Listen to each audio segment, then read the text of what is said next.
तो दोस्तों आज हम आपको बताएंगे बंजर भूमि पर भी बम्पर पैदावार देने वाली धान की नई किस्म के बारे में, जिसकी खेती से किसानों को मिलेगा लाभ। वहीं जानेंगे बिहार सरकार की उस योजना के बारे में जिसके तहत किसानों को सब्सिडी पर दिए जाएंगे फूलों के पौधे।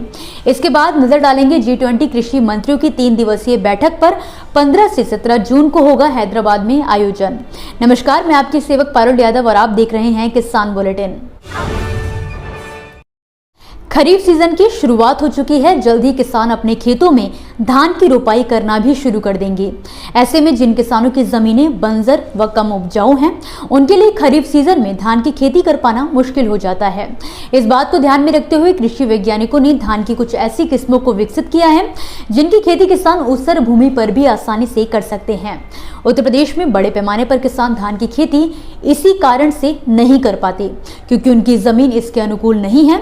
एक खबर की माने तो केंद्रीय मृदा लवणता अनुसंधान संस्थान के वैज्ञानिकों ने धान की 4 ऐसी ही किस्मों को विकसित किया है। इन किस्मों में से एक का नाम CSR 36 है, जिसकी खेती बंजर व ऊसर जमीन पर करने के बावजूद भी किसान को अच्छी पैदावार हासिल हो सकेगी। कृषि वैज्ञानिकों ने बताया कि धान की CSR 36 किस्म को pH मान 9.8 वाली जमीन पर भी उगाया जा सकता है।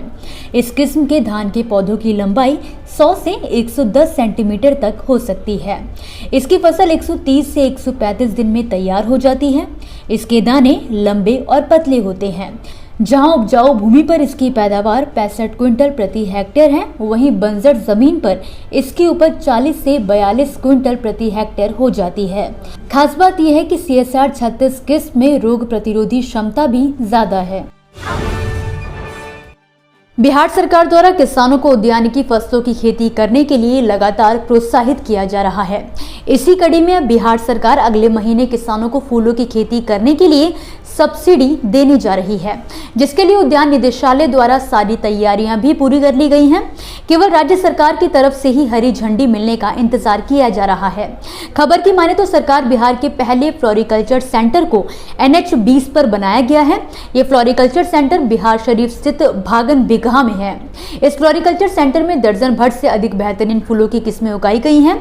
अधिकारियों को उम्मीद है कि अगले महीने तक फूलों की पौध पूरी तरह से तैयार हो जाएगी। इसके बाद पौधों की बिक्री अनुदान पर शुरू हो जाएगी। हालांकि सरकार ने अभी तक पौधों की कीमत तय नहीं की है। हालांकि बड़ी संख्या में प्रदेश के किसान सब्सिडी पर पौधे खरीदने का इंतजार कर रहे हैं। दरअसल बिहार सरकार का मानना है कि पारंपरिक फसलों की खेती में लागत अधिक है, लेकिन मुनाफा काफी कम। ऐसे में अगर किसान भाई आधुनिक विधि से फूलों की खेती करते हैं तो उनकी कमाई में इजाफा हो जाएगा।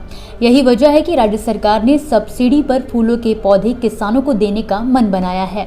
योजना के बारे में अधिक जानकारी हासिल करने के लिए किसान प्रदेश के उद्यानिकी विभाग की वेबसाइट पर जाकर विजिट कर सकते हैं। बीते सोमवार को केंद्रीय पर्यटन मंत्री जी किशन रेड्डी ने G20 कृषि मंत्रियों की महत्वपूर्ण बैठक के बारे में जानकारी देते हुए बताया कि 15 से 17 जून तक हैदराबाद में कृषि कार्य समूह की ये आखिरी बैठक होने जा रही है। इससे पहले 3 बैठकें इंदौर, चंडीगढ़ और वाराणसी में हो चुकी हैं। अब हैदराबाद में होने जा रही बैठक में भारत के अलावा 29 देश भाग लेंगे, जिनमें अर्जेंटीना, ऑस्ट्रेलिया, ब्राजील, चीन, कनाडा, दक्षिण अफ्रीका, इंडोनेशिया, रूस, सऊदी अरब, तुर्की, अमेरिका और ब्रिटेन आदि देशों का नाम शामिल है। जबकि बांग्लादेश, मिस्र, मॉरिशस, ओमान, नाइजीरिया, स्पेन और वियतनाम समेत 9 गेस्ट कंट्रीज के मंत्री भी इसमें भाग लेंगे। उन्होंने कहा कि इन बैठकों में 29 देशों के अलावा 10 अंतर्राष्ट्रीय संगठनों के प्रमुख व्यक्ति भी भाग लेने जा रहे हैं। बैठक के मुख्य एजेंडे में खाद्य सुरक्षा, पौष्टिक भोजन के लिए टिकाऊ कृषि, महिलाओं के नेतृत्व में कृषि विकास, कृषि और जैव विविधता व जलवायु परिवर्तन का सामना करने के लिए कृषि क्षेत्र में आवश्यक परिवर्तन जैसे विषय शामिल हैं। वहीं आपको जानकारी के लिए बता दें कि कृषि के अलावा पर्यटन व मंत्रियों की G20 बैठक 19, 20, 21 और 22 जून को गोवा में होगी। मंत्री ने कहा कि G20 मंत्रियों की बैठक में पर्यटन पर गोवा रूपरेखा नामक एक घोषणा पत्र को अपनाया जाएगा, जबकि संस्कृति पर मंत्रियों की अंतिम बैठक 24 से 26 जुलाई को वाराणसी में आयोजित की जाएगी। तो दोस्तों ये थी वो खबरें जिन्हें हमने आप तक विस्तार से पहुंचाया, लेकिन अब हम बात करेंगे कुछ ऐसी खबरों की जिनके बारे में भी आपके पास जानकारी होना जरूरी है। तो चलिए फटाफट से एक नजर डालते हैं खेती किसानी और कृषि क्षेत्र से जुड़ी आज की छोटी बड़ी अपडेट्स पर।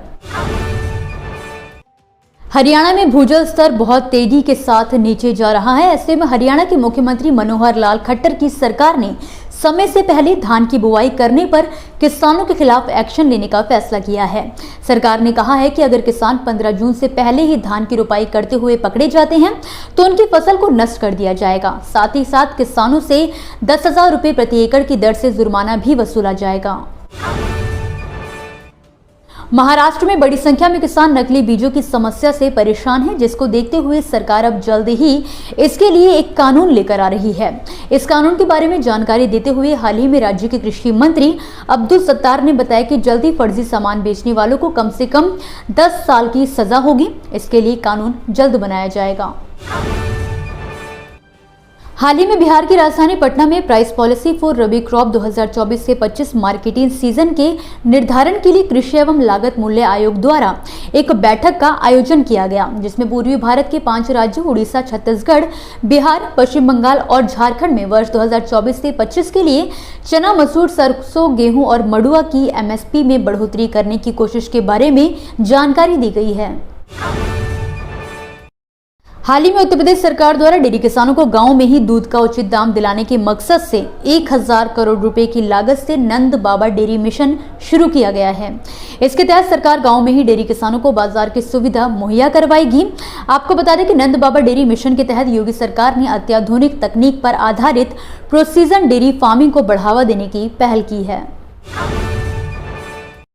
बिहार में करीब 17 सालों के बाद ऐसा हुआ है कि मानसून ने अपने संभावित समय से एक दिन पहले ही एंट्री की हो। आपको बता दें कि आज बिहार के पूर्णिया, किशनगंज और कटिहार में मानसून का आगमन हो चुका है। इन जिलों में मानसून की बारिश शुरू हो गई है। जाहिर है कि पटना गया जिले में 15 जून और छपरा में 18 जून तक मानसून दस्तक दे सकता है। वहीं 20 जून तक पूरे राज्य में इसका असर देखने को मिलेगा। इसी के साथ आज के किसान बुलेटिन की बड़ी खबरों में फिलहाल के लिए बस इतना ही। आप मुझे दीजिए इजाजत और देखते रहिए ग्रीन टीवी। नमस्कार। देखिए ग्रीन टीवी YouTube पर भी, बस सब्सक्राइब करें और बेल आइकन दबाएं।